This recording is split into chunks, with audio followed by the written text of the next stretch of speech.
The mining ship Prospector drifted slowly through the empty sector. Captain James Walker stood on the bridge, his eyes fixed on the main screen. The ship's sensors had picked up something strange. A large metal object floating in space where nothing should be. "What do you think it is, Captain?" asked Tom, the young navigator. His fingers hovered over the controls, ready to change course if needed. Walker rubbed his beard. "Not sure. Could be an asteroid with high metal content. Could be space junk." He leaned forward. "But it's big, whatever it is." The Prospector wasn't a fancy ship. It was old, built for mining operations in the outer systems, not for exploration. Its hull was scratched and dented from years of service. The crew of 12 were simple working people, not soldiers or scientists. They went where the company sent them, dug up valuable minerals, and got paid. Nothing more. "Lisa, what do the scans show?" Walker called to his science officer. Lisa Kemp looked up from her station. Her face showed surprise. "Sir, it's a ship. A human ship." The bridge went quiet. Human ships didn't come to this sector anymore. Not since the treaties with the Galactic Council 50 years ago. This area belonged to the aliens now. "How old?" Walker asked. Lisa tapped on her screen. "Very old, sir. The design matches ships from the expansion era. Maybe 300 years old." Walker whistled. The expansion era was when humans first reached the stars and met other races. Those were violent times, before the peace treaties, before humans learned their place in the galaxy. "Move closer," Walker ordered. "Careful now." As the Prospector approached, the object grew larger on their screens. It was indeed a ship, and a massive one, nearly 5 times the size of their mining vessel. Its dark hull was marked with faded symbols and text. "Can you read the name?" Walker asked. Mac Reynolds, the ship's engineer, zoomed in the image. "UEA's Vengeance," he read slowly. "United Earth Ship Vengeance." "A warship," whispered Tom. Walker nodded. "From the old fleet, before the Council restricted our military." The Vengeance showed no signs of damage. It simply floated, dark and silent, like it was sleeping. "Any life signs?" Walker asked. "None," Lisa replied. "No power readings either. It's completely dead." Walker made a decision. "Prepare a boarding team. I want to see what's inside." An hour later, Walker floated through the airlock connecting the Prospector to the ancient warship. Behind him came Mac, Lisa, and Ben, their security officer. All wore spacesuits with helmet lights that cut through the darkness inside the derelict vessel. "Air pressure is stable," Lisa reported, checking her scanner. "Temperature is cold but safe. We can remove our helmets if needed." They pushed deeper into the ship. The corridors were wide and tall, designed for moving troops and equipment quickly. Everything was covered in a thin layer of dust. Their lights revealed empty crew quarters, mess halls, and storage rooms. "This ship could hold hundreds of people," Ben said, his voice echoing slightly. "Maybe thousands." After 20 minutes of exploration, they reached what appeared to be the bridge. Unlike the cramped command center of the Prospector, this room was massive, with stations for dozens of officers and a central command platform. "Let's see if we can access the ship's systems," Mac said, moving to what looked like the main console. He brushed away dust and examined the controls. Interesting design. Old, but advanced for its time. "Be careful," Walker warned. "Don't activate anything yet." Mac nodded and connected a small device to the console. Just reading data, not sending commands. The screens remained dark, but Mac's device lit up with information. This ship was part of something called Project Thunderstorm. Seems it was a special Black Ops program during the expansion wars. "That explains why it's out here," Lisa said. "After the treaties, Earth probably couldn't bring it home without the Council knowing. So they just left it?" Ben asked. "Looks that way," Walker replied. "Abandoned when no longer needed." Suddenly, Mac's device sparked. He pulled it away quickly. "What the?" The bridge lights flickered, then came on at low power. Displays around them glowed softly, showing ship diagrams and status reports. "What did you do?" Walker demanded. "Nothing," Mac insisted. "I was just reading." A deep humming sound filled the bridge as more systems activated. The main screen at the front of the room blinked to life, displaying the ship's logo, a thunderbolt striking through darkness. Then a voice spoke. It was a male voice, deep and clear. "Systems reactivating. Identity verification required." The four humans looked at each other in shock. "The AI is still active," Lisa whispered. Walker stepped forward cautiously. "This is Captain James Walker of the mining vessel Prospector. We are human explorers who found this ship abandoned." There was a pause. Then the voice responded. "Scanning biological signatures. Human DNA confirmed." Another pause. "Standard authentication protocols have expired.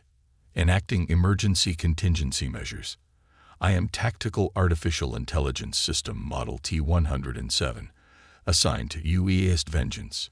It's talking to us," Tom said unnecessarily. "What is your current assignment?" Walker asked the AI. "My primary mission was to serve as tactical command for special operations during the expansion conflicts. When hostilities ended, I was instructed to maintain standby status until recalled or until human interests were threatened." Lisa moved closer to Walker. "The AI thinks it's still at war." Walker shook his head. "I don't think so. But it's been waiting for someone to find it. I have been dormant for 278 years, 3 months, and 17 days, the AI continued. "My power reserves are at 89%. All primary systems are functional." Mac whistled. "Almost 3 centuries, and it still has power. That's impossible with any technology I know." The AI seemed to hear him. "This vessel is equipped with experimental technology not available to standard fleet units. My power core is self-sustaining through controlled quantum fluctuation." Walker felt a chill that had nothing to do with the temperature. "What do we call you?" he asked. "My designation is T-107, but the original crew referred to me as Old Thunder." "Old Thunder," Walker repeated. "What exactly is this ship capable of?" The main screen changed, showing technical diagrams and weapon systems that made even Mac's eyes widen. "I believe," Old Thunder replied. "The more relevant question is what threats currently exist to human interests. My sensors detect non-human civilizations dominating this sector. Are these entities hostile?" At that exact moment, across the sector, Council Representative Dorn was reviewing reports in his office on the massive council station. A junior aide entered, looking nervous. "Sir, we've detected an energy signature in the abandoned sector. It appears to be an old human vessel." Dorn, a tall alien with gray skin and 4 eyes, barely looked up. "Humans are always poking around where they shouldn't. Probably scavengers looking for materials." "But sir, the energy readings match military-grade systems." Dorn laughed. "Human military. Their treaties restrict them to defensive capabilities only. Even if they found some old warship, it would be obsolete museum scrap compared to our modern vessels." He waved a dismissive hand. "Monitor the situation, but it's nothing to worry about. Humans know their place." The aide bowed and left, while Dorn returned to more important matters. After all, what could one ancient human ship possibly do against the might of the Galactic Council? "What do you mean by threats to human interests?" Walker asked Old Thunder. The AI's question had made everyone on the bridge uncomfortable. "My primary function is to protect humanity and its expansion," Old Thunder replied. "The current star charts indicate this sector is claimed by non-human entities. Are they allies or enemies?" Walker exchanged looks with his crew. How could he explain 3 centuries of history to a war machine? "Things have changed," Walker said carefully. "Humans made peace with alien races. We formed the Galactic Council together. This area belongs to them now, by treaty." There was a pause as the AI processed this information. "Accessing historical databanks," Old Thunder announced. Screens around the bridge filled with treaty documents and news reports from the past centuries. The Proxima Treaty. Humans agreed to limit military operations and technology development. Puzzling. It was a fair deal, Lisa said. We get trade rights. They get security. The terms appear unbalanced, Old Thunder responded. Humans surrendered significant defensive capabilities in exchange for limited economic benefits. Mac shrugged. That's politics for you. The big aliens had bigger guns. Incorrect, Old Thunder stated flatly. Human military technology was advancing rapidly during the expansion era. This vessel represents capabilities that would have been competitive or superior. What exactly can this ship do? Ben asked, his security training making him both curious and cautious. Instead of answering directly, Old Thunder activated a holographic display in the center of the bridge. It showed the Vengeance in full detail, a long, sleek warship with unusual weapon mounts and engine configurations. The UES Vengeance was designed as a force equalizer, Old Thunder explained. One ship capable of engaging multiple enemy vessels simultaneously. The hologram changed, showing internal systems that none of the humans recognized.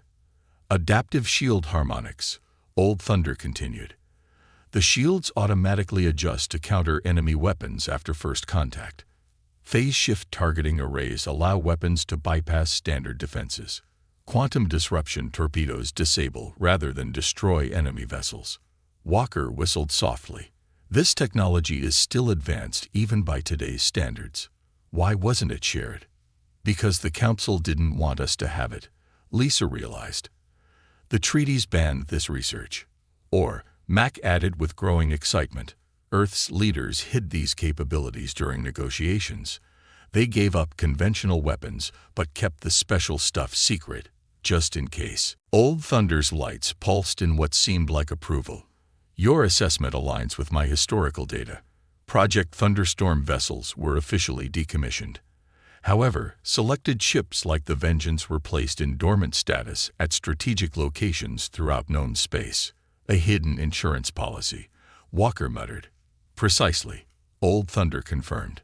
The next 12 hours passed in a blur of discovery. Mac and Lisa explored the ship's systems while Walker and Ben checked the weapons and defenses. The more they learned, the more amazed they became. The Vengeance wasn't just a warship. It was a technological marvel that had been hidden from the galaxy for centuries. Walker called a meeting in the ship's conference room, which had come alive with soft lighting and comfortable air temperature. The AI seemed eager to make them feel at home. We need to decide what to do, Walker said to his crew. We can't just leave this ship here now that it's active. Lisa had been quiet for some time, lost in thought. We should contact Earth. The government needs to know what we found. I agree, said Mac, but using the prospector's communications might attract attention. The Council monitors all regular channels. The Vengeance has secure communication capabilities, Old Thunder offered.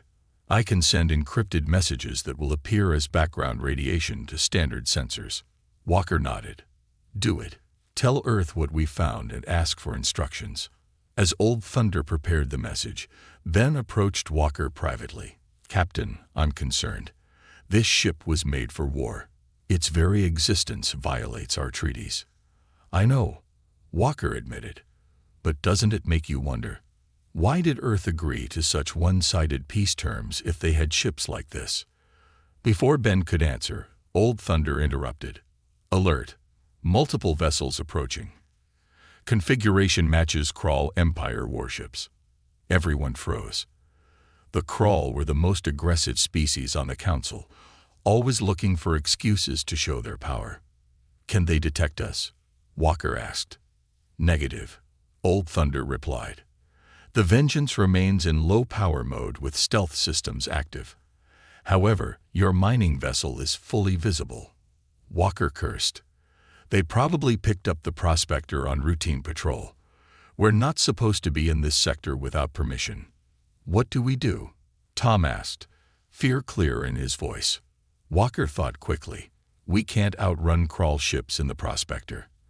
And if they board us and find out about the Vengeance? He made his decision. We stay here, on the Vengeance. Captain, Old Thunder said, I must inform you that remaining aboard activates certain protocols. As the senior human present, you would be assigned temporary command authority. Meaning what exactly? Meaning I would follow your orders, including defensive actions if required. The room fell silent as everyone understood the implications. They were standing on a powerful warship with an eye ready to fight. Let's hope it doesn't come to that, Walker said. Keep the ship dark. Maybe they'll just check the prospector and leave. Admiral Grex stood on the bridge of his flagship, the Claw of Dominance. His scaled skin reflected the red lighting of the Kraul command center, and his sharp teeth showed in what passed for a smile among his kind. What do we have? He asked his sensor officer. A human mining vessel, Admiral. Registered as the prospector. It appears to be stopped near a large metal object. Salvage operation, Grex suggested. Possibly, sir. The object is large enough to be a derelict ship, but we're getting no energy readings from it. Grex's smile widened. Humans are always so greedy. This sector is restricted to them without proper authorization. He turned to his communications officer. Prepare boarding teams. I want to inspect this salvage operation personally. His second-in-command approached cautiously. Sir, should we not simply warn them away? The Council prefers minimal confrontation with humans. Grex hissed in displeasure. The Council coddles these primates. They need regular reminders of their proper place. He pointed to the view screen. Send 2 additional ships to join us. I want to make an impression. As the orders went out, Grex studied the distant image of the human ship and the dark object beside it. Something tickled at the back of his mind, a memory from his military history studies. Enhance that image, he ordered suddenly. The dark object. Clean it up. The screen shifted, showing a clearer picture of what was indeed an old ship. When Grex saw the faded insignia on its hull, his blood ran cold. Thunderstorm class, he whispered. His second-in-command looked confused. Sir. Grex turned, his previous arrogance replaced by focused intensity. Contact High Command immediately. Tell them we found a ghost. 3 Kraul warships surrounded the prospector. Their dark, pointed hulls reminded Walker of ancient sea predators from Earth. Each was twice the size of his mining vessel, armed with weapons that could turn the prospector into space dust in seconds. From the bridge of the Vengeance, Walker and his crew watched through the view screens. Old Thunder had tapped into the prospector's systems remotely, giving them eyes and ears without revealing their presence on the warship. They're hailing the prospector, Lisa reported. Let's hear it, Walker ordered. A harsh voice filled the bridge. Human vessel, this is Admiral Grex of the Kraul Empire. You are trespassing in restricted space. Prepare to be boarded for inspection. Walker looked at his nervous crew. Options. We could try to explain we're just mining, Tom suggested. Mac shook his head. The Kraul don't care. They'll find us. Take our cargo, maybe even the ship. What about the Vengeance? Ben asked. If they discover it. They've already seen it, Walker said. They just don't know it's active.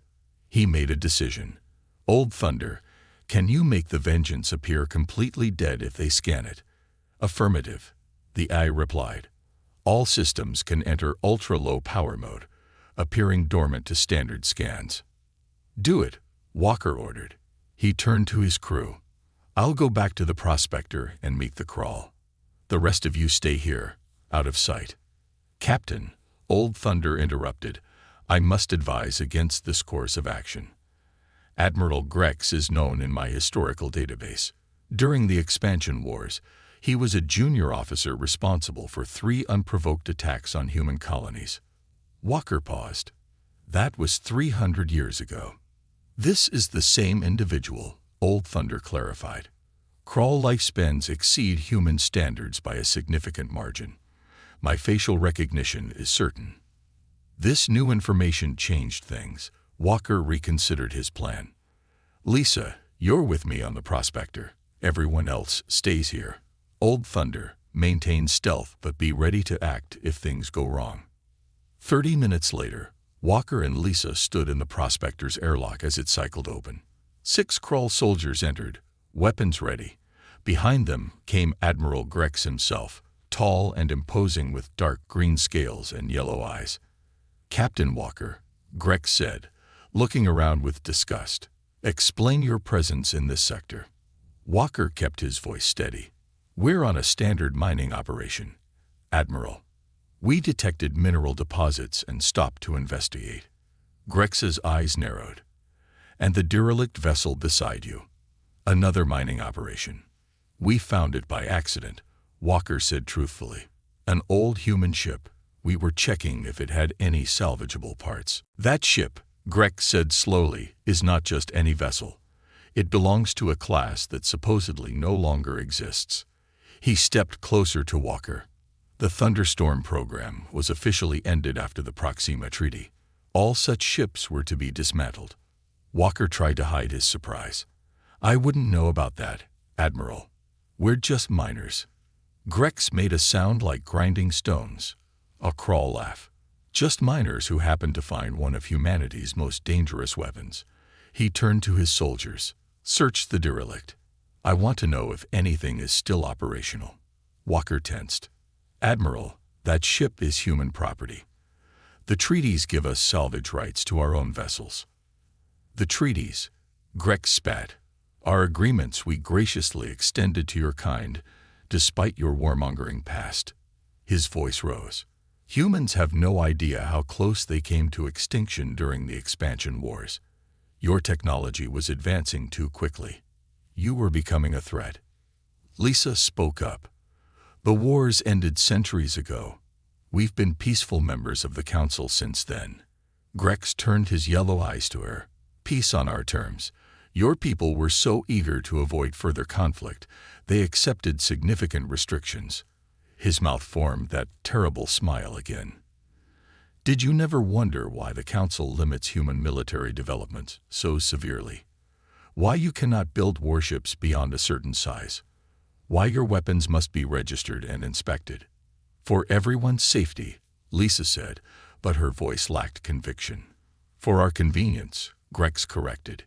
"The Council, particularly the Krull Empire, recognized the potential threat. Humans learn too quickly, adapt too easily." He gestured toward the Vengeance. "That ship represents what your kind might have become without our guidance." Walker felt cold anger rising. "So the treaties weren't fair agreements. They were designed to keep us weak. They were designed to keep you controlled," Grex said, "a lesson you seem to have forgotten." He turned to his communication officer. "Signal the flagship. Tell them to target the human mining vessel." "What?" Walker stepped forward. "You can't attack us. We've done nothing wrong." Grex pushed him back easily with one clawed hand. "I'm not attacking. I'm simply providing a warning demonstration about trespassing in Krull space." He nodded to his officer, who spoke into his communicator. Through the viewport, Walker saw the largest Krull ship turn slightly, its main weapon port glowing with energy. "Stop," Walker shouted. "This violates every Council law." Grex seemed amused. "Who will report it? Your ship will suffer an unfortunate accident. The derelict will be removed as space debris. No witnesses." A beam of energy shot from the Krull flagship, striking the Prospector's hull. The mining vessel shuddered, and warning alarms blared. "That was minimum power," Grex said calmly. "The next will disable your engines, then your life support. I want you to understand your complete helplessness before the end." Walker looked at Lisa, whose face showed the same realization he felt. They had no choice. "Old Thunder," Walker said clearly. "Defensive protocols. Authorization Walker 1." Grex looked confused. "What are you?" He never finished his question. The viewport showed a sudden burst of light as the Vengeance came to life. Its previously dark hull now glowed with power lines, and its weapon ports opened. "Human vessel detected under attack." Old Thunder's voice came through the prospector's communication system. Defensive protocols engage. The Crawl soldiers raised their weapons, but before they could fire, a strange humming filled the air. A shimmering field appeared around Walker and Lisa. Portable shield deployed, Old Thunder announced. Captain, I recommend you brace for impact. Outside, the Crawl flagship fired again, this time at the Vengeance. The beam struck the ancient warship directly, but instead of causing damage, it seemed to disappear into the hull. A moment later, the Vengeance responded with a single, precise shot that hit the Crawl weapon port. The energy weapon collapsed in on itself, disabled but not destroyed. Admiral Grex stared in shock. Impossible. The other two Crawl ships opened fire. The Vengeance absorbed their attacks, then fired again. Two quick pulses that left both enemy vessels drifting with their main systems offline.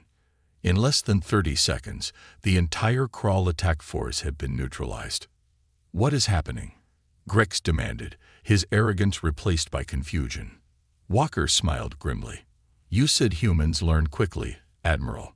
It seems our ancestors learned not to trust the Crawl. News of the encounter spread through the galaxy like wildfire. Within 24 hours, the Galactic Council called an emergency meeting. Representatives from all 7 major species gathered in the great circular chamber on the massive council station. On the Vengeance, Walker and his crew watched the proceedings through hacked communication channels. Old Thunder had easily broken through the Council's secure broadcasts. The humans have violated the most sacred tenets of our peace, shouted the Crawl representative. His voice boomed across the council chamber. They have hidden forbidden military technology and used it against our peacekeeping forces. The human ambassador, a small woman named Director Helen Reed, stood her ground. My government has no knowledge of this vessel. The mining crew that discovered it acted in self-defense after being attacked without provocation. A convenient story, sneered the Crawl. Are we to believe that a mining ship accidentally found and activated one of the most advanced warships ever built by humans? Other council members murmured in agreement. The Volth representative, a tall being with blue skin and 4 arms, spoke next. What concerns me is how this ship remained operational after 3 centuries. The power requirements alone should have drained any known energy source. And the weapons, added the representative of the insect-like Trill Collective. Our reports indicate they bypassed Crawl shields, as if they weren't even there. Walker turned to his crew. They're scared, he said. They should be, Mac replied with a grin. Old Thunder here just took out 3 warships without breaking a sweat. The AI's voice came from the speakers. I do not perspire, Engineer Reynolds. But your assessment of the tactical situation is accurate. The Council species are exhibiting clear signs of concern. Back on the screen, Director Reed was speaking again. Earth demands the immediate release of the mining crew. They are civilian workers who acted in self-defense. The Council leader, an ancient Volth named Zorl, leaned forward. What Earth demands is irrelevant. The treaties are clear. This warship must be surrendered to the Council for immediate decommissioning. And if we refuse, Director Reed asked, then Earth will be considered in violation of the Proxima Treaty, with all that implies, Zorl answered coldly. The screen suddenly split to show another image, a man in a formal military uniform. He hadn't been part of the Council meeting. This is Admiral Marcus Grant of Earth Defense Command, the man said. We're receiving the secure transmission meant for this channel. Walker straightened in his chair. This was new. The Admiral continued, Captain Walker of the mining vessel Prospector, if you are watching this broadcast, please be advised that your actions have created a diplomatic crisis. However, Earth government has now been made aware of the existence of Project Thunderstorm contingency vessels. Walker felt all eyes on him. They knew, he whispered. Earth knew these ships were out here. The following message is classified Level Alpha, Admiral Grant said, for Captain Walker and his crew only. The screen changed to show a simple text message. Pro-GCT Thunderstorm Activation Protocolo Elco Environment. Vessel UES, then GANC status. Operational. Command Authorization. Temporary Field Commission. Captain James Walker recognized as acting commander. Orders. Hold position. Protect vessel. Await further instructions. Needy SSAGENDs. Silence fell over the bridge of the Vengeance. Did Earth just officially put you in command of this warship? Lisa asked finally. Walker nodded slowly. Looks that way. Old Thunder spoke up. Captain, I have analyzed the transmission. It contains embedded authentication codes matching my original programming. Earth Command has officially recognized your authority. But why? Ben asked. Why not order us to bring the ship back to Earth space? Because they can't, Mac realized. The Council would intercept us. This way, Earth gets to keep the Vengeance active while claiming they're still figuring out what to do. Walker turned back to the screen, which had returned to the Council meeting. The atmosphere had changed dramatically. The human ambassador stood taller, more confident. Earth government is investigating this situation, Director Reed was saying. Until we determine the exact nature and purpose of this vessel, we cannot simply surrender it. This is outrageous. The Crawl representative shouted. The humans are stalling while they activate more of these hidden weapons. The Council leader raised a hand for silence. Director Reed, your position is untenable. The Proxima Treaty specifically banned this class of vessel. Historical records clearly show all Thunderstorm program ships were decommissioned. Reed smiled slightly. With respect, those records were provided by the Council. Our own archives tell a different story. The treaty banned new construction of such vessels, but existing ships were to be placed in reserve status, not destroyed. This created an uproar in the chamber.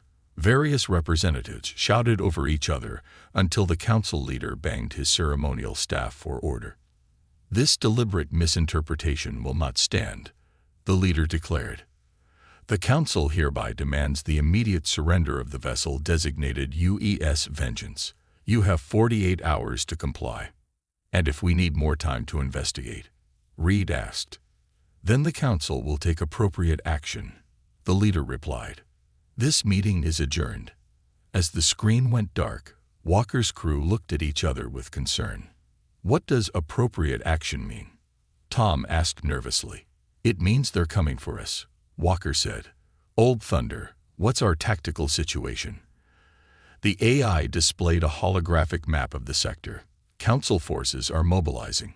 50 ships from all 7 species are being assembled into what they are designating the Grand Fleet. Their estimated arrival time is 43 hours from now.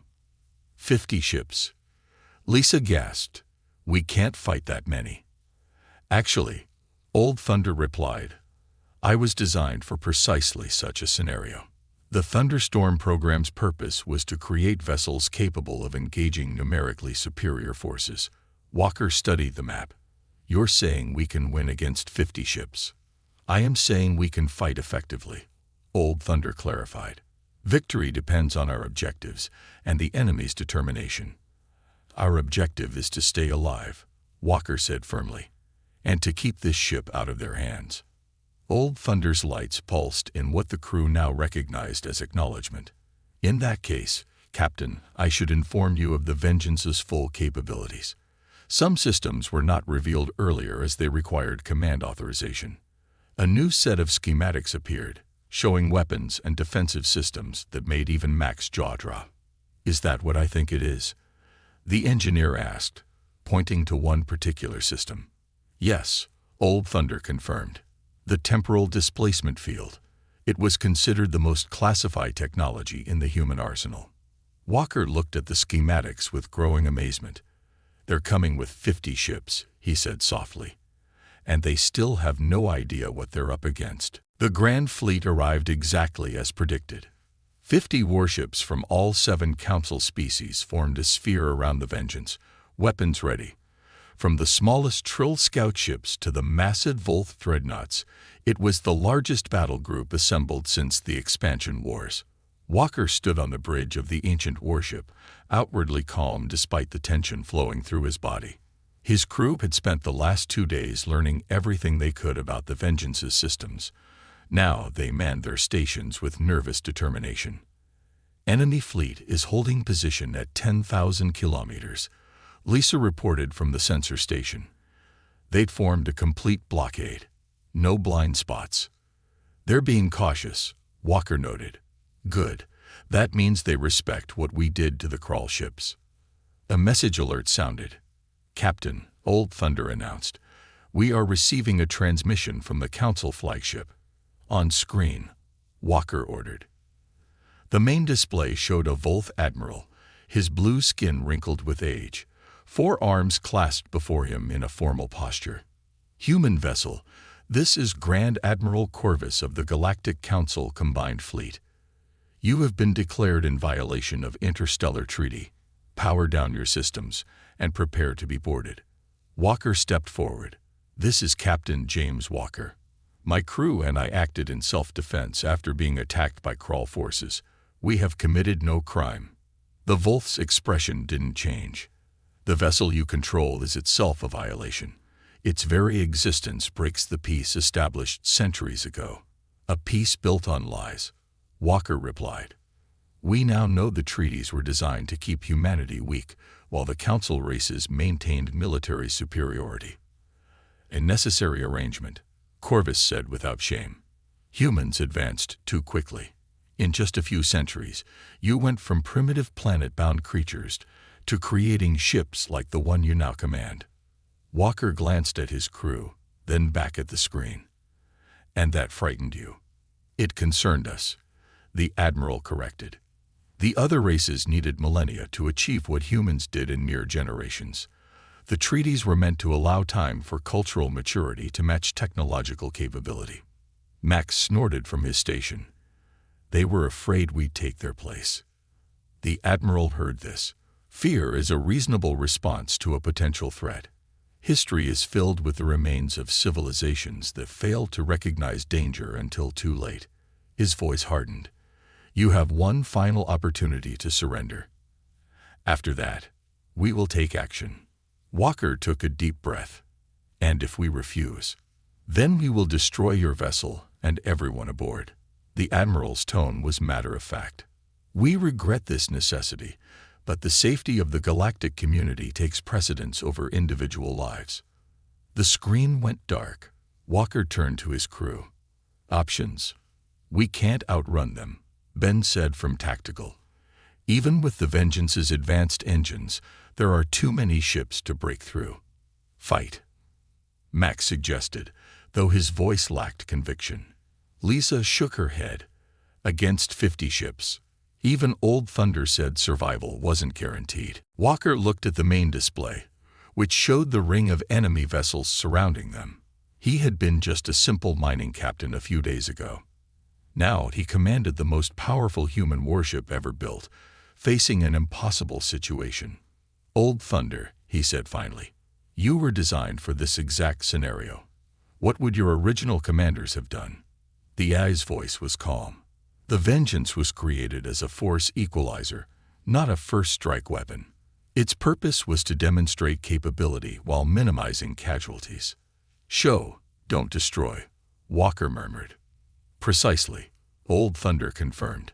The Thunderstorm program's ultimate objective was diplomatic, not military. To ensure humans would be treated as equals, not subordinates. Walker straightened. Then that's what we'll do. Old Thunder, prepare all defensive systems. Be ready to execute tactical jump pattern Omega on my command. Tactical jump, Tom asked. What's that? Walker smiled grimly. Something they won't expect. On the Council flagship, Admiral Corvus watched the countdown timer with resignation. The humans had been given 30 minutes to surrender. Only 2 minutes remained. No response from the human vessel, his communications officer reported. Corvus nodded. As expected, prepare all ships to fire on my command. Target their engine systems first, then weapons. We want to disable, not destroy if possible." "Sir," his second-in-command said quietly, "the historical records indicate Thunderstorm-class vessels had significant defensive capabilities. The crawl encounter suggests those systems are still operational." "That's why we brought 50 ships," Corvus replied. "No defense can withstand that much firepower." The timer reached 0. "Open fire," Corvus ordered. Across the Grand Fleet, weapons charged and fired, sending beams and projectiles toward the lone human warship. The combined firepower could have reduced a small moon to rubble. But the Vengeance wasn't there anymore. In the instant before the weapons struck, the ancient warship vanished. "Where did it go?" Corvus demanded. "Unknown, sir. Our sensors show." The officer never finished his sentence. The Vengeance appeared directly beside the nearest Trill vessel, so close they almost touched. Before anyone could react, a pulse of energy shot from the human ship into the Trill vessel. The Trill ship's lights flickered, then went dark, drifting powerless. Then the Vengeance vanished again. It reappeared next to a crawl cruiser. Another pulse, another disabled ship. Then it jumped again, and again. Across the Grand Fleet, chaos erupted as the Vengeance jumped from position to position, appearing without warning, disabling ships, then disappearing before they could respond. "Impossible," Corvus shouted. "No ship can jump with that precision. The power requirements alone." The Vengeance appeared directly in front of his flagship's bridge. Through the view screen, Corvus could see the ancient human vessel hovering just meters away. Its weapon ports glowed with energy, aimed directly at him. The communication system activated. Walker's voice filled the bridge. "Admiral Corvus, your fleet has been neutralized. 20 of your ships are now powerless. The rest are isolated and vulnerable. I suggest you reconsider your position." Corvus stared in disbelief. "How? How did you do this?" "Human ingenuity," Walker replied simply. "The same quality that frightened the Council centuries ago." At that moment, alarms blared through the flagship. "Sir," the tactical officer shouted, "the Dorn destroyer is attempting to self-destruct rather than be captured." On his auxiliary screen, Corvus saw the Dorn vessel's power core building to critical levels. Such an explosion would destroy not only the Dorn ship, but any vessels nearby, including other Council ships. "Stop them," Corvus ordered, knowing it was too late. But then, something extraordinary happened. A shimmering field appeared around the Dorn vessel, encasing it in a bubble of strange, distorted space. Inside the bubble, everything seemed to slow down. The building explosion froze in mid-formation. "Temporal displacement field activated," came Old Thunder's voice over the open channel. "Slowing time within the containment area to give your crews time to evacuate." Even Corvus couldn't hide his shock. Time manipulation. That's beyond any known technology. Not beyond human technology, Walker corrected. Just hidden from you. As the Council crews evacuated their ships in escape pods, Walker's message continued to all listening vessels. "For centuries, humanity accepted unfair treaties because we valued peace. But we never surrendered our ability to defend ourselves. The Vengeance is one of several ships placed in reserve throughout the galaxy, insurance against exactly this kind of situation." Corvus sank into his command chair. "We have underestimated you," he admitted. "Yes," Walker agreed. "But more importantly, you misunderstood us. We demonstrated our power today without taking a single life. The Vengeance could have destroyed your fleet, but that was never our intention." 1 week later, Walker stood in the observation lounge of the Vengeance, watching as diplomatic vessels from Earth arrived to begin new negotiations with the Council. The ancient warship that no one had feared had changed the balance of power in a single day. "What happens now?" Lissa asked, joining him at the window. Walker smiled. "Now, humanity takes its rightful place, not through conquest or domination, but through respect. We proved we had the power to destroy them, and the wisdom not to use it." Behind them, Old Thunder's voice spoke softly. That was always the plan. My creators understood that true peace comes only between equals. Outside, the stars shone on a galaxy forever changed by an ancient ship no one feared, until it obliterated their fleet.